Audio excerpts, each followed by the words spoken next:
Utilitarianism is one of normative ethics, which is a family of normative ethics that prescribes action that maximize the happiness and well-being for all affected individuals.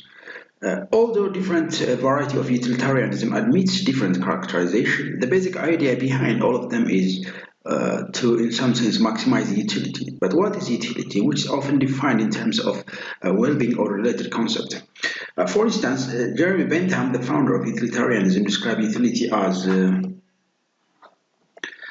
that property in any object whereby it tends to produce benefit, advantage, pleasure, good, or happiness, or to prevent the happening of mischief, pain, evil, or unhappiness to the party whose interest is considered. Utilitarianism is a version of consequentialism which states that the consequences of an actions are the only standard of right and wrong. Unlike other forms of consequentialism such as egoism and altruism, utilitarianism considers the interest of all humans equally. Proponents of utilitarianism have disagreed on a number of points, such as whether an action should be chosen based on their likely result, which is utilitarianism, or whether an agent should conform to the rules that maximize utility, which is rule utilitarianism. There is also a disagreement as to whether a total utilitarianism or average utilitarianism or minimum utility should be maximized.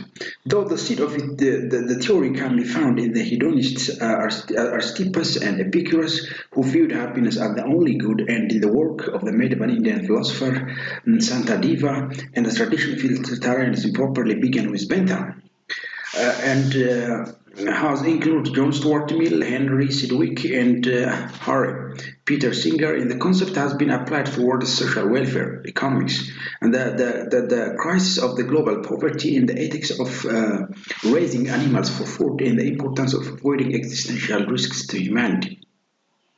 Now, what is the historical background of utilitarianism?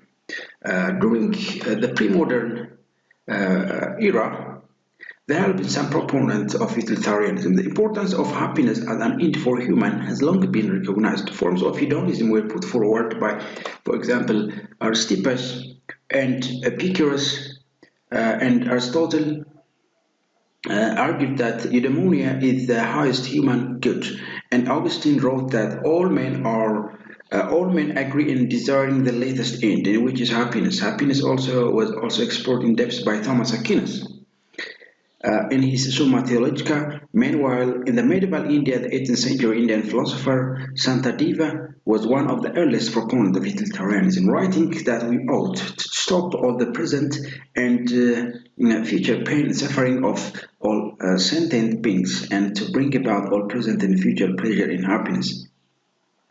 A different variety of consequentialism also existed in the ancient and medieval world, like state consequentialism of Mohism or the political philosophy of Niccolo Machiavelli. The Mohist consequentialism advocated communitarian moral good, including political stability, population growth, and wealth, but it didn't support the utilitarian notion of maximizing individual happiness. In the 18th century, utilitarianism, as a distinct ethical theory, only emerged in the 18th century, although it's usually thought to have begun with Jeremy Bentham. There were earlier writers who present theories that were strikingly similar to Jeremy Bentham. For example, Hodgson. Francis Hodgson first introduced a utilitarian phrase in an inquiry into the origin of our ideas of beauty and virtue, and he maintained that when choosing the moral action, the amount of virtue in a particular action is proportionate to the number of people such brings happiness to. In the same way, moral evil or vice is proportionate to the number of people made to suffer. The best action is the one that produces the greatest happiness of the greatest number, and the worst is the one that causes the most misery.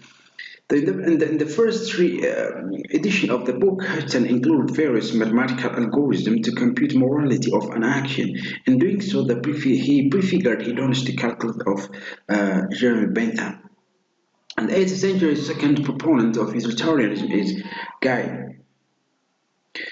Some claim that John Gary developed the first systematic theory of utilitarian ethics in concerning the fundamental principle of virtue or morality. He argued that happiness, private happiness, is the proper or ultimate end of all action. Each particular action may be said to have its proper and peculiar end, but they still tend to something further, as is evident from hence.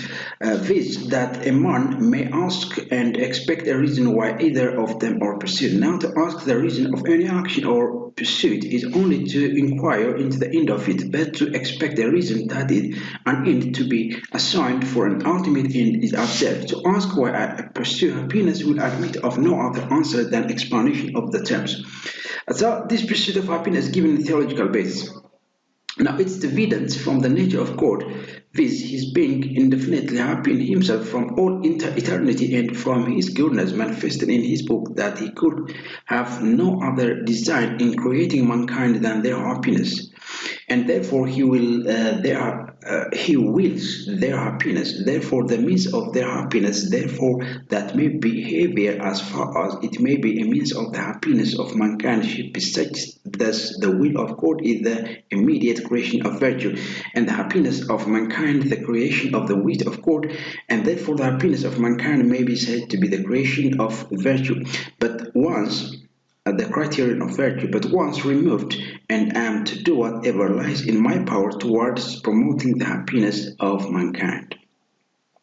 David Hume, in an inquiry concerning human morals, David Hume writes that in all determination of morality, this criticism of public utility is ever principally in view, and wherever disputes arise either in philosophy or common life concerning the bound of duty, the concept cannot by any means be decided with the greatest certainty than by ascertaining on any side the true interest of mankind. If any false opinion embraced from appearing has been found to prevail, as soon as further experience and sounder reasoning have given us just notion of human affair, we retract our first sentiments and adjust any boundary of moral good and evil. And 8th century, another founder of utilitarianism is Paley. Guy's theological utilitarianism was developed and popularized by William Paley.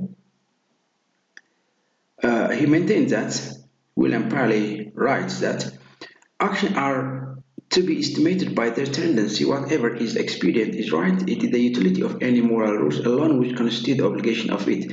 But all this there seems a plain objective with that many actions are useful when no man in his sense will allow to be right. There are occasions in which the hands of us assassins would be very useful. The true answer is this, that these actions after all are not useful, for that reason that unload are not right.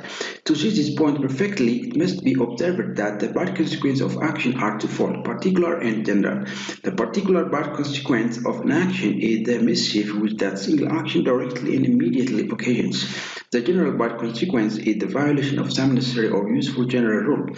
You cannot permit one action and forbid another without showing a difference between them. Consequently, the same sort of action must be generally permitted or generally forbidden. Where therefore the general permission of them would be pernicious, it becomes necessary to lay down and support the rule which generally forbids them. Classical utilitarianism in its modern sense, in its proper sense, developed by Jeremy Bentham and John Stuart Mill.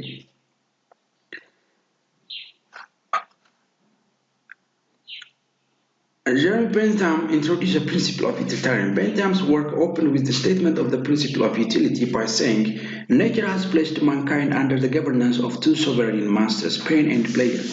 It is for them alone to point out what we ought to do. By the principle of utility is meant that principle which approve or disapprove of every action whatsoever according to the tendency it appears to have to augment or diminish the happiness of the party whose interest is in question, or what's the same thing, in other words, to promote or to uphold that happiness. I say of every action whatsoever, and therefore not only of every action of private individual, but of every measure of government. Jeremy Bentham introduced the hedonistic calculus In chapter 5 of the book, Bentham introduced a method of calculating the value of pleasure and pain, which has come to known as the hedonistic calculus. Bentham said that the value of pleasure or pain considered by itself can be measured according to its tendency, duration, certainty or uncertainty, and propinquity or remoteness. So in addition, it's necessary to consider the tendency of an act by which it is produced and therefore to take account of the act's fecundity or the chance it has of being followed by sensation of the same kind and its purity, or the chance it has of not being followed by sensation of the opposite kind. Finally, it's necessary to consider the extent or the number of people affected by the action. Bentham also talks about evil of the first and second order. The question then arises to when, if at all, it might be legitimate to break the law. This is considered in the theory of legislation when Bentham distinguished between evil of the first and second order. So the first order are more immediate consequences, and those of the second are when the consequences spread through the community, causing alarm and danger. It's true, there are causes in which, if we confuse ourselves to the effect of the first order, the second will have incontestable preponderance over the evil. Were the offense considered only under this point of view, it wouldn't be easy to assign any good reason to justify the rigor of the laws. Everything depends upon the evil of the second order. It is this which gives to such action the character of crime and which makes punishment necessary. Let's take, for example, the physical desire of satisfying hunger. Let a beggar pressed by hunger steal from a rich man's house a loaf, which perhaps saves him from starving. Can it be possible to compare the good which the thief acquired for himself with the evil which the rich man suffers? It's not on the account of the evil of the first order that it's necessary to erect this action into offences, but on the account of the evil of the second order. John Stuart Mill, another classical utilitarians, introduced the concept of higher and lower pleasure. Mill rejects a purely quantitative measurement of utility, and he says that it's quite compatible with the principle of utility to recognize the fact that some kind of pleasure are more desirable and more valuable than the other. It would be absurd that while in estimating all other things, quality is considered as well as quantity. The estimation of pleasure should be supposed to depend on quantity alone. The word utility is used to mean general well-being or happiness, and Mill's view is that utility is the consequence of a good action. Utility within the context of utilitarianism refers to the people performing action for social utility. With the social utility, he means the well-being of many people. Mill explanation of the concept of utility in his work Utilitarianism is that people really do desire happiness, and since each individual desires their own happiness, it must follow that all of us desire the happiness of everyone, contributing to the largest social utility. Thus, an action that results in the greatest pleasure for the utility of society is the best action, or as Jeremy Bentham, the founder of early utilitarianism, put it, the greatest happiness of the greatest number. Mill not only viewed action as the core part of utility, but as the directive rule of moral human conduct. The rule being that we should only be committed action that provide pleasure to society. This view of pleasure was hedonistic as it pursued the thought that pleasure is the highest good in life. The concept was adopted by Bentham and can be seen in his work. And according to Mill, good action results in pleasure and that there is no higher end than pleasure. Mill said that good action leads to pleasure and defines good character. In other words, the justification of character and whether an action is good or not is based on how the person contributes to the concept of social utility. In the long run, the best proof of a good character is a good action, and resolutely refuse to consider any mental disposition as good, of which the predominant tendency is to produce bad conduct. In the last chapter of utilitarianism, we'll conclude that justice as classifying factor of our action, being just or unjust, is one of the certain moral requirements, and when the requirements are all regarded collectively, they are viewed as great according to this scale of social utility, as John Stuart Mill put it. He also notes that, contrary to what its critic might say, there is no known Epicurean theory of life which doesn't assign to the pleasure of the intellect a much higher value as pleasure than those of a mere sensation. However, he accepts that this is usually because the intellectual pleasure are thought to have circumstantial advantage, greater permanency, safety, and costliness, and etc. Instead, May will argue that some pleasure are increasingly better than the other.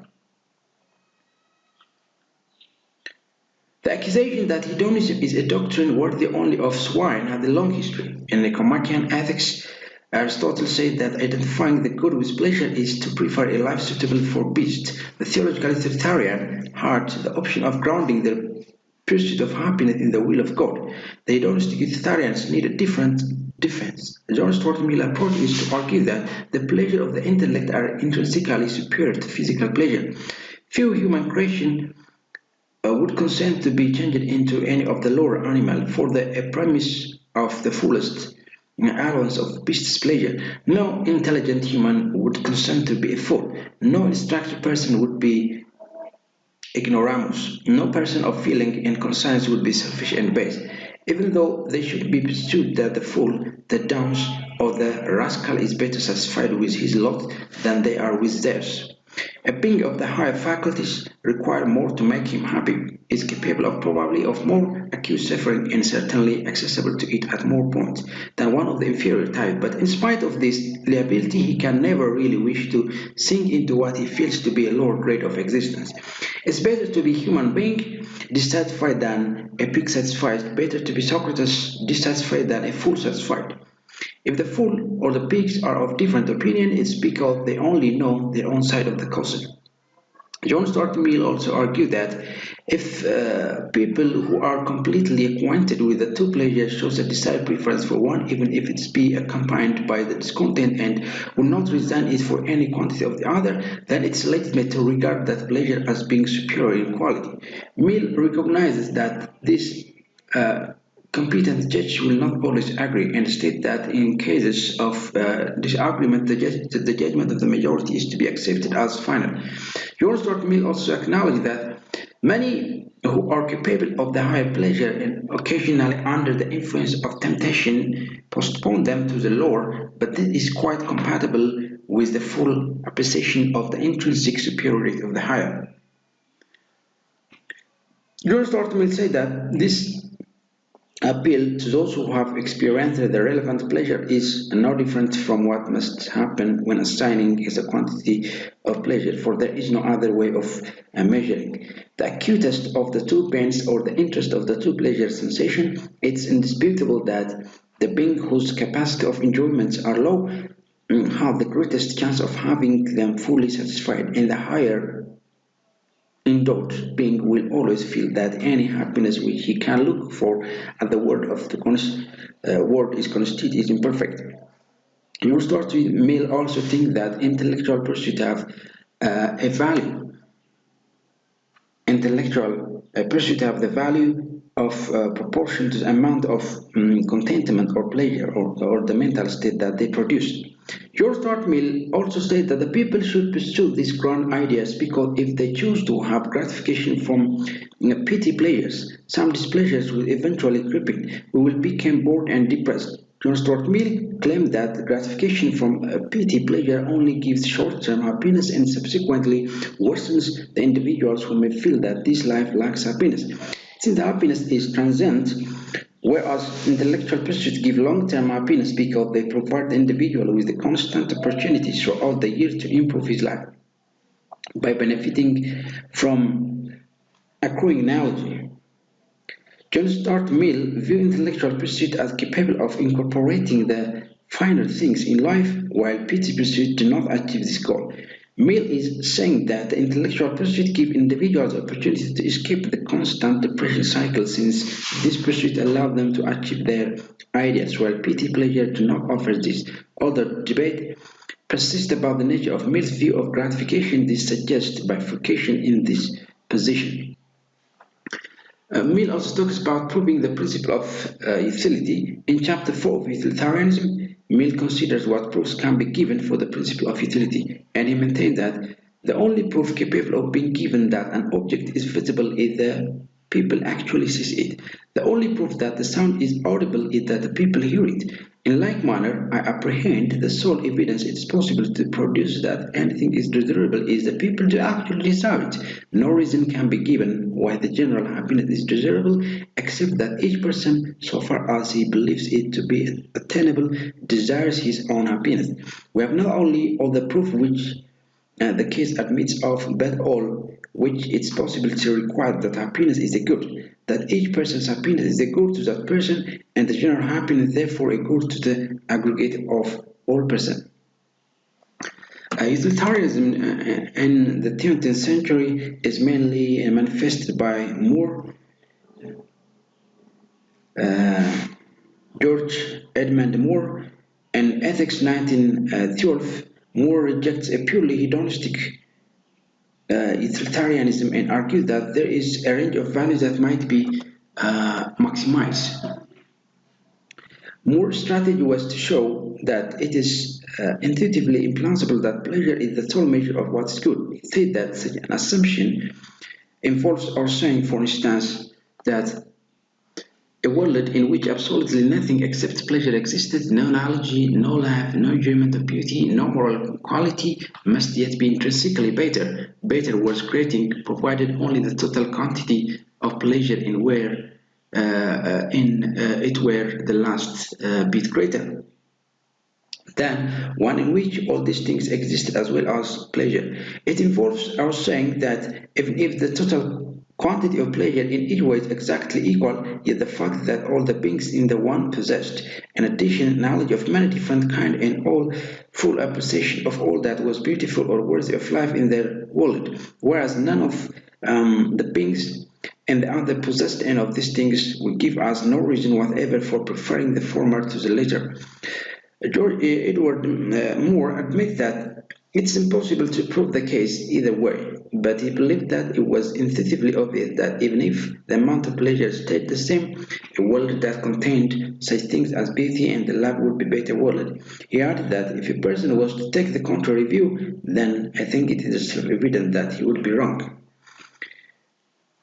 What is act and rule utilitarianism? In the mid-13th century, a number of philosophers focused on the place of the rules in utilitarian thought. It was already accepted that it's necessary to use rules to help you choose the right action because the problem of calculating the consequence of on each and every occasion would almost certainly result in you frequently choosing something less than the best course of action.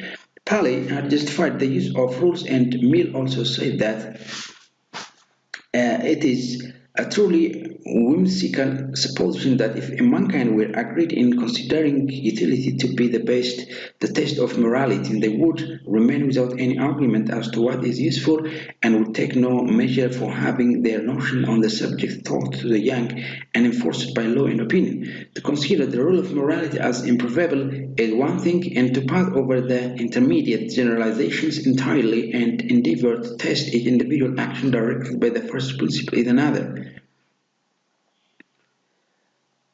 The proposition that happiness is the end and the aim of morality does not mean that no road ought to be laid down to that goal. Nobody argues that the art of navigation is not found on astronomy because sailors cannot wait to calculate the nautical almanac. Being rational creature, they go to sea with its ready calculated, and all the rational creatures go out up on the sea of the life with their minds made up on the common question of right and wrong. However, John Stuart Mill, rule utilitarianism proposes a more central role for rule that was thought to rescue the theory from some of its more devastating criticism, particularly the problem to do with justice and promise-keeping. Smart and McCloskey are the proponents of rule utilitarianism initially used the term extreme and restricted utilitarianism, but eventually everyone settled on the prefix act and rule instead. Likewise, throughout the 1950s and 1960s, articles were published both for and against the new form of utilitarianism, and throughout this debate, the theory we now call the rule utilitarianism was created. In an introduction to the anthology of these articles, the editor was able to say, the development of this theory was a dialectical process of formulation and criticism, reply and reformulation. The record of this process were illustrated in the cooperative development of philosophical theory. So the essential difference is in what determines whether or not an action is the right action. Active utilitarianism maintains that an action is right if it maximizes the utility. Rule utilitarianism maintains that an action is right if it conforms to the rule that maximizes utility. In 1956, Emerson published an influential article arguing that John Stuart Mill justified rules on the utilitarian principle. From then on, articles have debated this interpretation of John Stuart Mill. In all the probability, it was not a distinction that Mill was particularly trying to make, and so the evidence in his writing is inevitably mixed. A collection of Mill's writing published in 1977 include a letter that seems to tip the balance in favor of the notion that Mill is the best classified as an active utilitarian. In the letter, Mill said that, I agree with you that the right way of testing action by their consequence is to test them by the natural consequence of the particular action, and not by those which would follow if everyone did the same. But for the most part, the consideration of what would happen if everyone did the same is the only means we have of discovering the tendency of the act in the particular case. Some schools level textbook and at least one British examination board make a further distinction between strong and weak rule utilitarianism. However, it's not clear that this distinction is made in the academic literature. It has been argued that rule utilitarians collapse into act utilitarian because for any given rule, in the case where breaking the rule produces more utility, the rule can be refined by addition of the sub-rule that handles cases like the exception. This process holds for the whole case of exception, and so the rules have as many sub-rules as there are exceptional cases, which in the end makes an agent seeks out whatever outcome produces the maximum utility. In Principles 1973, Harry accepts that rule utilitarianism collapses into act utilitarianism, but claims that this is a result of allowing the rule to be as specific and general as we pleases. He argued that one of the main reasons for introducing rule utilitarianism was to do justice to the general rules that people need for moral education and character development, and proposed that a difference between active utilitarian and rule utilitarianism can be introduced by limiting the specificity of the rules. That is by increasing the generality. This distinction between specific rule utilitarianism, which collapses into act utilitarianism, and general rule utilitarianism forms the basis of Harry's utilitarianism. When we are playing God or the ideal observer, we use a specific form, and we will need to do this when we are deciding what general principle to teach and follow. When we are inculcating or in a situation where the basis of our human nature are likely to prevent us doing the calculations properly, then we should use the more general rule utilitarianism. Harry argued that in practice most of the time we should be following the general principles. One ought to abide by the general principle whose general inclination is for the best. Harm is more likely to come in actual moral situation from the questioning these rules than from sticking to them, unless the situations are very extraordinary, the results of sophisticated falsific calculations are not likely human nature and human ignorance being what they are to lead to the greatest utility. Though in Moral Thinking in 1981, Harry illustrated the two extreme. The archangel is a hypothetical person who has perfect knowledge of the situation and no personal bias or weakness, and always use critical moral thinking to decide the right thing to do. In contrast, the prole is a hypothetical person who is completely incapable of critical thinking and uses nothing but intuitive moral thinking and of necessity and has to follow the general moral rules they have been taught or learned through imitation. So it's not that some people are archangel and other people are proles, but rather that he maintains we all share the characteristic of both to limited and varying degrees at different times.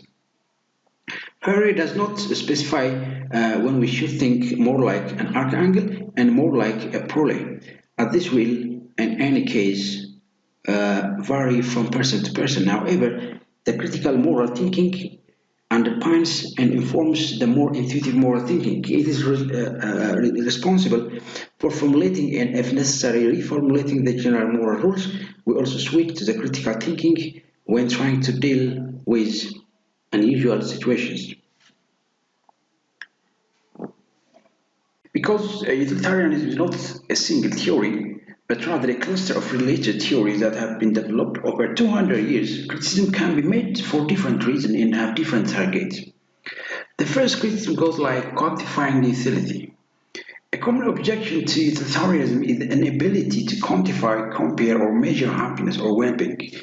A person by the called Ray Briggs, right in the Stanford Encyclopedia of Philosophy, one objection to this interpretation of utility is that there may not be a single good, or indeed any good, which rationale require us to seek. But if we understand utility broadly enough to include all potentially desirable ends pleasure, knowledge, friendship, health, so on, it is not clear that there is a unique correct way to make a trade-off between different goods, so that each outcome receives a utility. There may be no good answer to the question of whether the life of an ascetic monk contains more or less good than the life of a happy libertarian, but assigning utilities to this option forces us to compare them. The utility understood this way is a personal preference in the absence of any objective measurement. Second, criticism goes like utility ignores justice. As Rosen has pointed out, claiming that actual historians are not concerned about having rules is to set up a strawman. Similarly, a person by the name Harry refers to the crude caricature of actual totalitarianism, which is the only version of that many philosophers seems to be acquainted with. Given what Bentham says about second-order evil, it would be a serious misinterpretations, misrepresentations that to say that he and the similar actual totalitarianism would be prepared to punish an innocent person for the greater good. Nevertheless, whether they would agree or not, this is what critics of utilitarianism claim is entitled by the theory. The third criticism goes like the sheriff scenario, which developed by McCloskey in his 1957 book entitled The Sheriff Scenario. He maintained that suppose that a sheriff were faced with the choice either of framing a Negro for a rape that had aroused hostility to the Negro, particular Negro generally being believed to be quality, but whom the sheriff knows to be guilty, and thus preventing serious anti-Negro riots which would probably lead to some loss of life and increased hatred of each other by whites and Negroes, or of hunting for the guilty person and thereby allowing the anti-Negro riots to occur, while doing the best he can to combat them. In such a case, the sheriff, if he were an extreme utilitarian, would appear to be committed to framing the Negro. By extreme utilitarian, Michaelowski is referring to what later came to be called active utilitarianism. He suggests one response might be the sheriff wouldn't frame the innocent Negro because of another rule, do not punish an innocent person. Another response might be that the riots the sheriff is trying to avoid might have positive utility in the long run by drawing attention to question of race and resource to help address tension between the community. In a later article, Michaelowski says, surely the utilitarians must admit that whether the facts of the matter may be, it's logically possible that an unjust system of punishment, for example, a system involving collective punishment, retroactive laws and punishment, or punishment of parent and relation of offender, may be more useful than a just system of punishment. The brothers Karamazov is another criticism against utilitarianism. An older form of this argument was presented by Fyodor Dostoevsky in his book The Brothers Karamazov, in which Ivan challenges his brother Alyosha, a utilitarian, to answer his question. And she maintains, tell me straight out. I call on you, answer me. Imagine that you yourself are building the edifice of human destiny with the object of making people happy in the final, of giving them peace and rest at last. But for that you must inevitably and unavoidably torture just one thin creature, one child, and raise you edified in the foundation of her unrequited tears. Would you agree to the architect? On such condition, and can you admit the idea that the people for whom you are building would agree to accept their happiness on the unjustified blood of a tortured child, and having accepted it to remain forever happy? And she presents her criticism in the form of caution. Predicting consequence is also the most challenging thing in utilitarian ethics. Some argue that it is impossible to do the calculation that utilitarianism requires because consequences are inherently unknowable. A writer by the name Daniel Dennett describes this as the three-mile Itland effect. Dennett points out that not only is it impossible to assign a precise utility value to the incident, it is impossible to know whether ultimately the near meltdown that occurred was a good or bad thing. He suggests that it would have been a good thing if plants or pets learned a lesson that prevented future serious incident. Calculating utility is self-defeating. An early criticism which was addressed by John Stuart Mill that if time is taken to calculate the best course of action, it's likely that the opportunity to take the best course of action will already have passed. Mill responded that there have been ample time to calculate the likely effect by saying, namely, the whole past duration of the human species. During all that time, mankind have been learning by experience the tendencies of action on which experience of the prudence, as well as all the morality of life, are dependent. It's a strange notion that the acknowledgement of a first principle is inconsistent with the admission of secondary one. To inform a traveller respecting the place of his ultimate destination is not to forbid the use of landmarks and directions posted on the way. The proposition that happiness is the end and aim of morality doesn't mean that no road ought to be laid down to that goal, or that person going there shouldn't be advised to take one direction rather than another.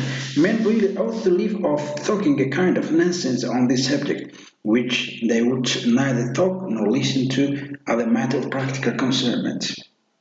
More recently, Harding has made the same point by saying it should embrace philosophers that they have ever taken this objection seriously. Parallel consideration in other realms are dismissed with immensely good sense. Lord Davlin notes, if the reasonable man worked to rule by pursuing to the point of comprehension every form he was handed, the commercial and administrative life of the country would creep to stand still. It's such consideration that leads even utilitarianism to rely on rule of thumb, as Marx has called them. Special obligation criticism. One of the oldest criticisms of utilitarianism is that it ignores our special obligations. For example, if we were given the choice between saving two random people or our mother, most would choose to save their mother. According to utilitarianism, such a natural action is immoral. The first to respond to this was an early utilitarian and friend of Jeremy Bentham, William Godwin, who held in his book Inquiry Concerning Political Justice that such personal needs should be disregarded in favor of the greatest good for the greatest number of people, applying the utilitarian principle that life ought to be preferred with which will be the most conducive to the general good. To the choice of saving one of the two people, either the illustration Archbishop of Cambrai or his chambermaid, he wrote.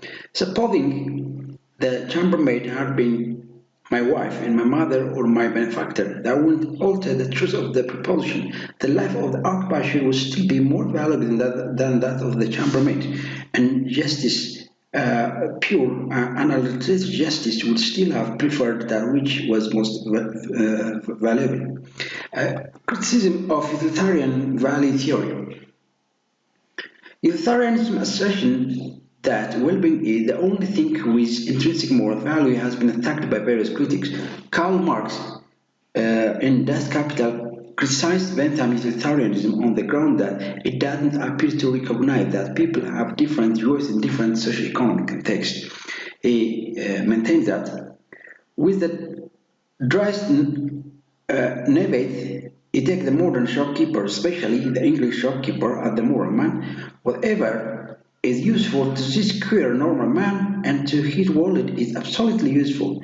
This yard measure then he applies to past, present, and future. The Christian religion, for example, is useful because it forbids in the name of religion the same fault that penal court condemns in the name of the law. Artistic criticism is harmful because it disturbs worthy people in their enjoyment of Martin Tuba. Etsy, with such rubbish, has a brave fellow with his motto, no Dyson, no day without a line, build up a mountain of books. Pope John Paul II, following his personalist philosophy, argued that the danger of utilitarianism is that it tends to make persons just as much as things, the object of use. Utilitarianism, he wrote, is a civilization of production and of use, civilization of things and not of persons, a civilization in which persons are used in the same way as things are used. Another criticism comes from duty-based ethics.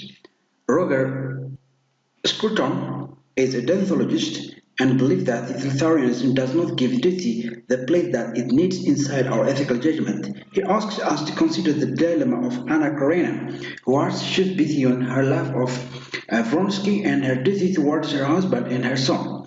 Scruton wrote, suppose Anna were to reason that it is better to satisfy two healthy young people and frustrate one old one than to satisfy one older person and frustrate the young ones by a factor of 2.5 to 1, ergo I am living.